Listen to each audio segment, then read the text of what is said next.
আমি সারাটা জীবন তোমার শখের পুরুষ নাই হতে পারলাম, কিন্তু তুমি ঠিকই সারাটা জীবন আমার শখের নারী হয়েই থাকবে।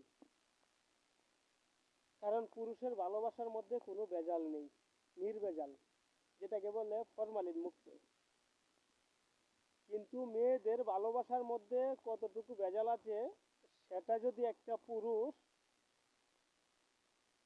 মৃত্যুবরণ না করে তার আগ পর্যন্ত বুঝবে না। আসলে মেয়েদের ভালোবাসা একটা খেলনার পুতুলের মতো, যখন তখন পুরুষদেরকে নিয়ে নাচায়, আর যখন তখন পুরুষদেরকে কাছে টানে, মিথ্যা সান্ত্বনা দিয়ে অনেক পুরুষের জীবনও নষ্ট করে দেয়। এই জন্য হয়তোবা অনেক পুরুষে বলে যে মেয়েরা কাল নাগিনী, মেয়েরা ছলনাময়ী, তাদের বিশ্বে ভরা দাঁত।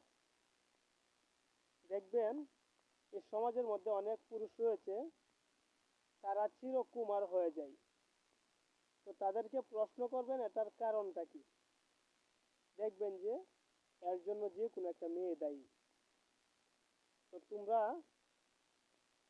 পুরুষদেরকে কাঁদে কি জন্য সুখ, কি সুখ পাও এটা আমি নিজেও হয়তো বা জানি না, কিন্তু যে মেয়েরা পুরুষদেরকে কাঁদায় তারাও হয়তো বা একসময় কাঁদিতে হয়। এটাই নিয়তির খেলা, মানতে হবে।